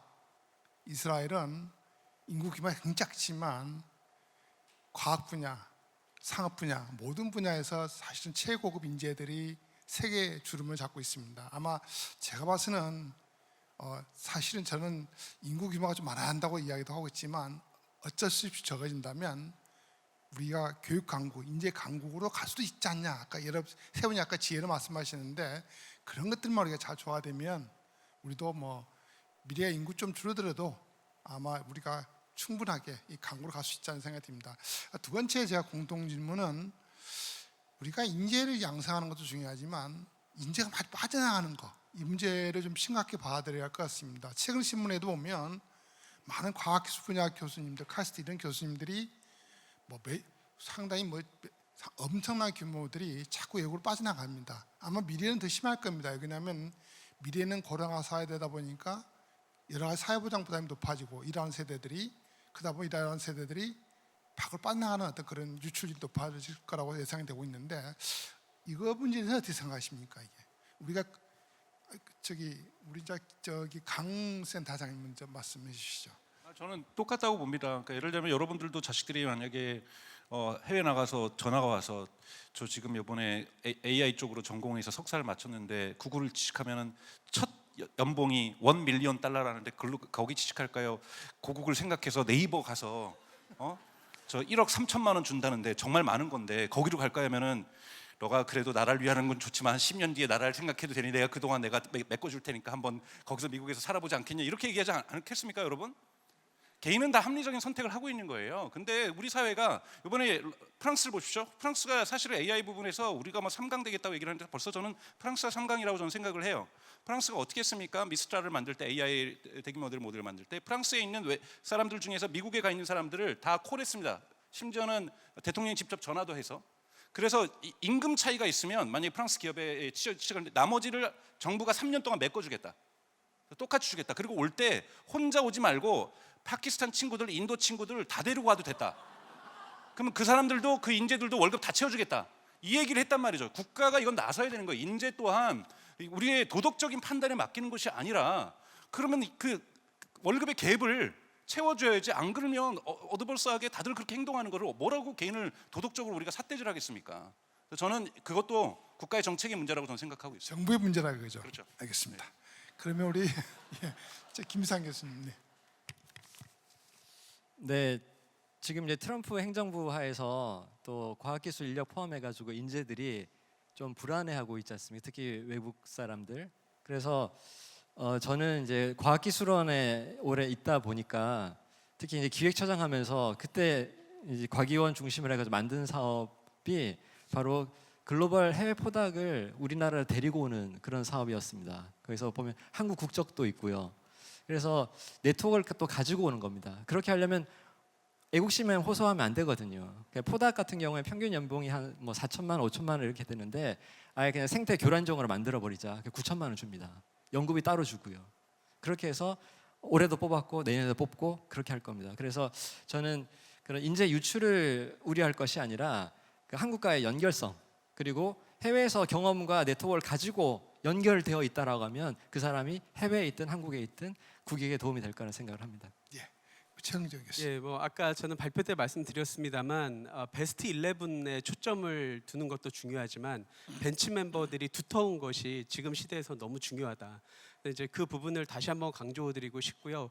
그리고 제 친구들 이제 뭐 미국이나 이런 데 있는 친구들을 보면 이제 시대가 점점점 그 자국 우선주의로 이제 가게 되면서 뭔가 좀 불편한 경험들을 하면서 한국에 들어오고 싶어하는 친구들 중에 사실은 돈보다도 애들 교육을 여기서 시킬 자신이 없다고 못 들어오는 친구들을 꽤 봤습니다.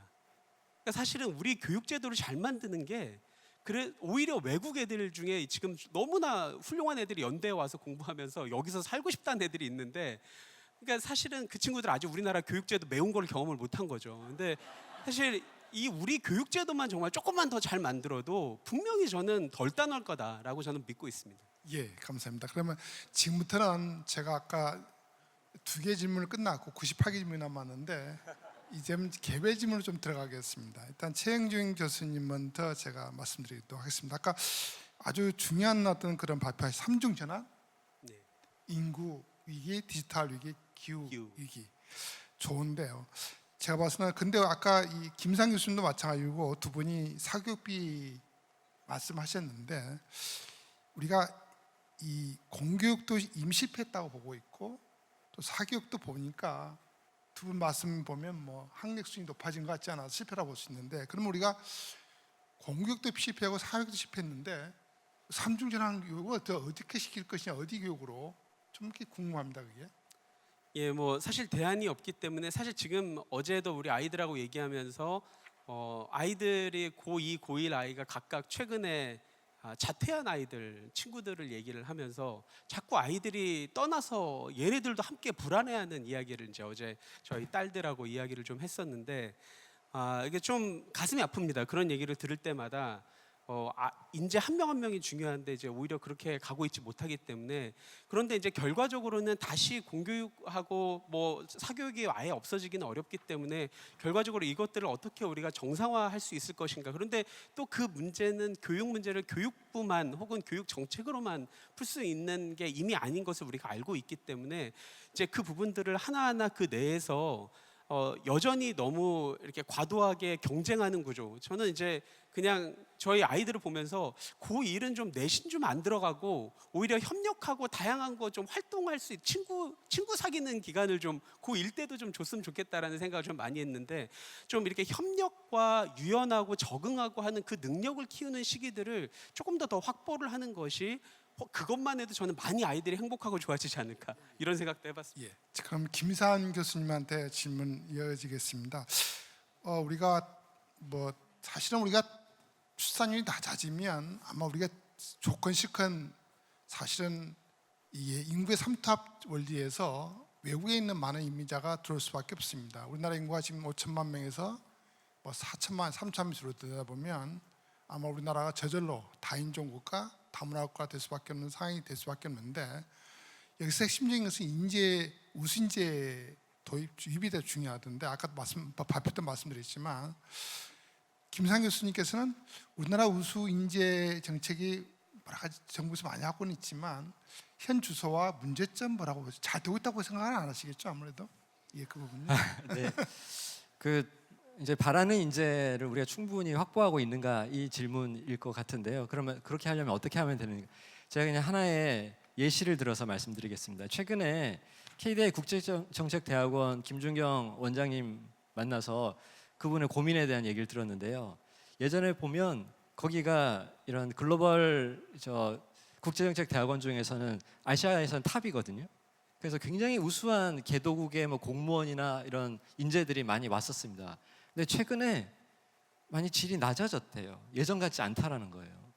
그래서 왜 그런가를 봤더니 우수한 남자 해외 인재들은 대부분 중국을 가더래요. 개도국의 우수한 공무원이건 뭐 대학 졸업자건 1대1로 정책의 어떤 여파 후광이라고도 볼 수가 있는 거죠. 그리고 중국도 보면은 인구가 줄어드는 가운데 좋은 인재를 갖다 유치하기 위해서 굉장히 뭐 국책연구원에서도 지금 우리나라에서 빼가고 만들려고 하는 시도들도 국감에서 나오지 않았습니까? 근데 또 신기하게 해외 여성 우수 인재들은 굉장히 늘어났대요. 그래서 남녀의 불균형이 조금 생기고 있다라고. 그래서 제가 그 비결이 뭔 것 같아요라고 물어봤더니 그 K-팝, K-드라마, 한류 영향인 것 같다라는 거예요. 왜냐하면 거기에 온 우수한 여성 해외 인재들이 전부 다 그것 때문에 왔대, 한국에. 그래서 이것이 김구 선생님이 말씀하셨던 문화 강국의 힘이구나. 네, 그래서 우리가 다른 정주 요건 잘 갖추는 것도 굉장히 중요하고요. 뭐 비자 간소화든지 아니면 특혜를 주는 것도 중요한데 그렇게 우리가 인재를 모을 수 있는 어떤 문화의 힘, 이거 우리가 잘 살리면 좋지 않을까 하는 생각해 봅니다. 제가 봐서는 오늘 인재 강국은 문화 강국으로 이꼴 뭐 등하시에 똑같이 해도 되겠습니다. 저기 우리 강정수 센터장님한테 질문을 연달아 두 개 드리겠습니다. 하나는 뭐냐면 아까 발표 중에 보니까 AI는 새로운 행동이라고 했고, 저도 뭐 사실은 뭐 AI라든지 어떤 기술도 인간의 창조성, 크리에이티비티가 없이는 그 AI가 하는 행동 자체가 제한된다 볼 수밖에 없는데, 근데 보통 우리가 창조성, 창조 이런 것들은 어떻게 보면 인문사회, 우리가 인문과학 쪽에, 인문사회 쪽에서 나오지 않느냐 하는 생각이 들어서, 우리는 현재 보면 자연과학, 과학기술을 많이 이야기하고 있지만 역설적으로 이야기하면 오히려 인문사회 쪽의 교육이 더 강화돼야 되지 않느냐, 그런 교육이 모태가 돼야지 아까 과학기술 때 발달하고 그것이 융합 때나 어떤 효과가 있지 않는데, 이 생각에 대해 어떻게 생각하십니까? 이 문제. 저는 맞다고 생각합니다. 요즘 개발자들 같은 경우에는 직접 코딩을 안 하고도 개발을 할 수가 있게 되면서 기초적으로 물론 이제 파이썬이나 이런 거에 대한 기초적인 건 배워야 되는데요. 요즘 문과생들을 미국도 뽑기 시작하고 한국도 뽑기 시작하고 있어요. 그래서 문과생들이 개발자 과정을 안 하는데 파이썬의 기본을 알고 그 다음에 AI랑 대화하면서 요즘 코딩하는 작업들에서 채용이 늘어나기 시작하고 있거든요. 그러니까 이런 부분에서 문학적 상상력도 대단히 중요하다고 봅니다. 그건 뭐냐면 도구를 잘 아는 상상력이라는 거예요. 이 도구를 통해서 내가 무엇을 할 것인가에 대해서 정해진 것만을 상상하는 것이 아니라 그 도구의 한계를 뛰어넘어서 그 도구하고 씨름하고 도전하면서 도구에게 도전을 하는 거죠. 그러면서 하는 것이, 그것이 만약에 인문사회학적인 지식이 필요하다고 한다면 전 전적으로 동의합니다. 예.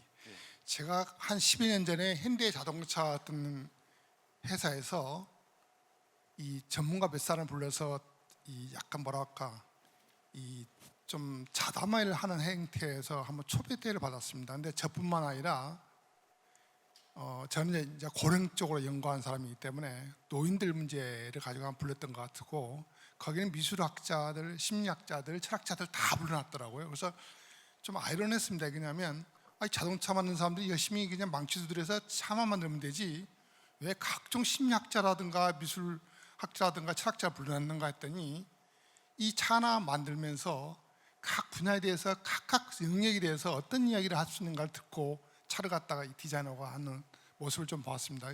이와 마찬가지로 역시 기술 자체도 우리가 창조의 모태는 제가 봐서는 아마 우리가 인문사회 쪽이지 않느냐, 예술과학 쪽이. 그래서 아마 그런 생각이 아마 동의해 주신 것 같고요. 그냥 두 번째 질문은 뭐냐면 아까 AI, 저는 우리 강연수 센터장 말씀 듣고 나서 많은 생각이 작게 좀 스쳐지는 것이 뭐냐면, 현재 우리가 이 살아가는 세대에서는 AI에 대해서 과소평가와 가대평가가 서로 교차하고 있구나, 그런 생각이 들었습니다. 과대평가는 AI 때문에 모든 자리 잃어버린다는 어떤 과대평가가 있었고, 과세평가는 뭐 AI 없어 사줄 수 있는데 왜 그러냐 하는 어떤 그런 평가가 있는데, 저는 그 이면에는 우리가 좀 더 약간은 기본적인 어떤 그런 철학이랄까 생각이 좀 부족했다고 좀 생각이 드는 생각이 듭니다. 왜 그러냐면 우리가 1800년대 영국에서 1차 산업혁명이 일어났을 때 그 당시에도 아우성했습니다. 역사적으로 보면 전기기관 힘으로써 많은 것이 움직이다 보니까 대량 생산, 대량 소비, 대량 교육이 발달하고 도시화가 이루어지고 이런 방식으로 이루어지다 보니까 사람들이 일자리를 갖다가 잃어버리고 하다 보니까 이 실업 문제 때문에 굉장히 심각했고, 그들이 이어서 우리가 최초로 이 인구를 갖다 감소시키자는 이런 학자까지도 나오고 등장하게 되는데, 이 상황에서 보면 우리가 아까 뭐 AI 혁명이라고 말씀하셨지만 저는 그 표현이 적절하다고 보고 그걸 좀 낙대된 이야기를 해야 될 것 같다고 생각이 듭니다. 왜냐하면 우리가 AI는 AI 자체가 중요한 것이 아니라 AI가 우리 사회의 미래를 변화하는 모든 모습들, 이런 것들을 우리가 평가를 해야 된다.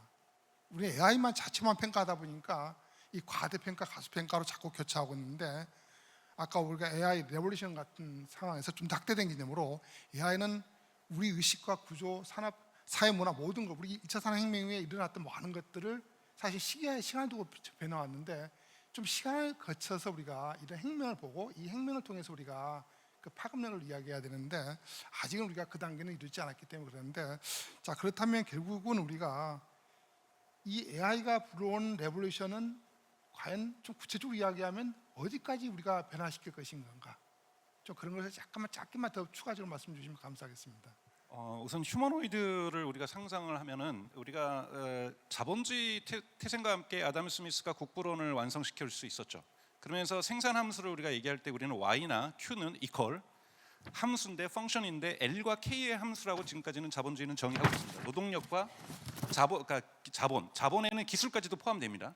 하지만 K를 증가시키면서 생산성을 증가시켰지, 그 K가 증가하면서 L이 훨씬 더 효과적으로 일하면서 생산성이 증가된 거지, L은 항상 리미테이션이 걸려 있었죠. 인구는 제한되어 있으니까요. 이것이 생산함수에 기본적으로 변하지 않는, 이것이 클래식 고전학파든 심지어는 칼막스에 의한 생산함수든 변하지 않았다라는 거예요. 근데 만약 휴머노이드가 만들어 나가고 이렇게 되면은 이 L 자체의 한계가 풀리는 겁니다. 이거는 인류가 한 번도 경험해 보지 못했던 생산함수로서의 진입은 저는 가능할 수도 있겠다. 그러니까 지금 현재는 아니지만 휴머노이드가, 예를 들면 지금 중국 정부가 꿈꾸는 것은 2030년까지 매년 3,500만 대의 매년 3,500만 대의 휴머노이드를 공장에 투입하겠다라는 거예요. 그러면 한국도 만약에 그것을 매년 3,500만 대를 똑같이 생산하면은 한국의 인구가 7천만 1억도 될 수 있는 겁니다. 노동 인구는. 이거는 우리 인류가 경험해보지 못했던 생산함수의 시대로 저는 진입하게 될 거라고 저는 보는 거고요. 사실은 이거는 이제 제가 과대평가할 수도 있지만 저는 내부적으로는 대단히 위험한 또는 대단히 달라지는 사회가 올 거라고 생각하지만, 너무 지나치게 저는 이것을 인간을 말살하려거나 인간보다 뛰어나서 인간은 필요 없고 인간은 낚시만 해도 되는 인간처럼 뭐 이렇게 조금 판타지에 만들어가는 건 문제 있지만 분명하게 큰 변화는 올 거라고 저는 생각하고 있습니다. 예, 그러면 제 희망은 뭐냐면요, 우리는 놀고 먹을 수 있죠. 자, 다음에 김상현 교수님한테 질문을 이어가겠습니다. 아까 우리가 햇살론 교육이라든가 백년형 교육 아주 굉장히 중요한 말씀하셨는데, 거기서 특히 평생교육을 또 강조하시는데, 평생교육은 뭐 상당히 동의한 바입니다만은, 뭐 평생교육에 대해서는 뭐 한국 사회도 오랫동안 정부가 추구했던 정책 방향이긴 하지만, 제가 보면 우리 평생교육은 우리가 보통 대학교를 졸업하고 나면 20대 중후반인데 20대 중후반 때 교육을 가지고 한 65세 또 70세, 미래에는 10세까지 일을 한다면 한 4, 50년 동안 거저먹는 거죠. 20대 교육 좀 받아갖고. 지금 말이 안 되니까 평생교육을 하자는 어떤 맥락도 중요한데, 근데 우리나라 평생교육이 정말 잘 되고 있습니까 이게? 네, 안 되고 있기 때문에 질문하신 것 같고요. 저는 짧게 대답하도록 하겠습니다. 네, 그렇게 해서 그동안 우리가 했던 평생교육에서 사실은 굉장히 달라져야 된다는 생각을 하고 있습니다. 그리고 그렇게 하기 위해서는 지금 고등교육기관이 고객을 바꿔야 돼요. 지역에 맞는 대학들이 있고요. 그러면 굳이 대학에 와가지고 배워야 되냐? 굳이 대학에 와서 배울 수 있도록 교육과정의 교육 방식을 바꿔야 됩니다. 그래서 실제로 해보고, 그래서 프로젝트 베이스로 하고 캡스톤 디자인도 해보도록 하는 그런 교육이라면이, 그냥 안 그러면 온라인 교육으로 충분하거든요. 그래서 이제는 대학들의 전향적인 자세가 필요하고, 그것을 실질적으로 지원하는 뭐 바우처 형태의 지원도 되지만 재직자에게도 그것을 허용할 수 있는 문화하고 기업에 대한 지원이 필요하다는 생각이 듭니다. 예, 감사합니다. 이제 아마 마지막 질문인데, 시간적으로 제가 한 100가지 질문을 아까 준비했는데 시간을 제약돼서 제가 유감스럽게도 많이 질문 못 드리겠습니다. 우리가 삼중천안에서 인구위기, 디지털위기, 기후위기 세 개 어떤 우리가 좀 더 융합적으로 교육을 시켜야 한다고 말씀드렸는데, 우리가 사실은 외국 유럽에 가면 우리나라는 아직도 저수산 원인을 갖다가 경제적 원인이 많습니다. 돈이 없거나 사국비가 많이 들었거나 또는 일가정 양립이 어렵다고 해서 보통 경제적 관점에서 많은 이야기를 하고 있지만, 제가 최근에 독일이라든가 유럽을 갔다 오면 유럽에서의 저출산 원인은 경제적 원인으로 해서 비경제적 원인으로 전환되고 있습니다. 그래서 유럽 사회에서 많은 젊은이들은 왜 애를 안 낳냐 물어보면 주로 기후변화, 전쟁 이런 비경제적인 요소를 가지고 많은 이야기를 합니다. 자, 그만큼 우리가 기후변화, 기후의 위기가 사실은 출산율 감소로 가져와서 인구 위기도 가져오는 어떤 그런 약간은 우리가 이 악순환적 구조를 갖고 있는데, 이 산중진화 위기가 융합적으로 하는 게 맞긴 맞는데 과연 어떻게 이거 교육에서 우리가 이것을 좀 체계화시키서 좀 탱저블하게 가져갈 수 있냐? 그것 좀 말씀해 주시면 좀 도움이 될 것 같습니다. 예, 40초 남아서 잘은 말씀 못 드리겠습니다만 실제로 많은 논문들이 클라이밋 앵자이티라고 하는 개념입니다. 기후 불안이 실질적으로 출산 의도를 낮추고 있다는 논문들이 지금 계속 나오고 있고요. 실제로 그러니까 사실은 여러 가지 미래 이슈에 대해서 청소년 때부터 직접적으로 참여하면서 자기의 목소리를 내고 그 목소리들이 정치와 행정에 닿는 구조를 만들어야 그 청년들의 효능감을 정치적인 효능감을 높여줘야 비로소 이 문제들이 저는 하나씩 풀려나갈 거라고 생각됩니다. 그렇기 때문에 어떤 교육제도의 내에서도 어떻게 정치적 효능감을 높이고 우리 모두가 이 문제를 공감할 것인가, 이런 주제들이 굉장히 중요해질 것 같습니다. 예, 감사합니다. 제가 청중 질문 안 봐도 되겠습니까? 아까 약속을 했는데. 네, 시간 관계상. 생략하는 걸로요.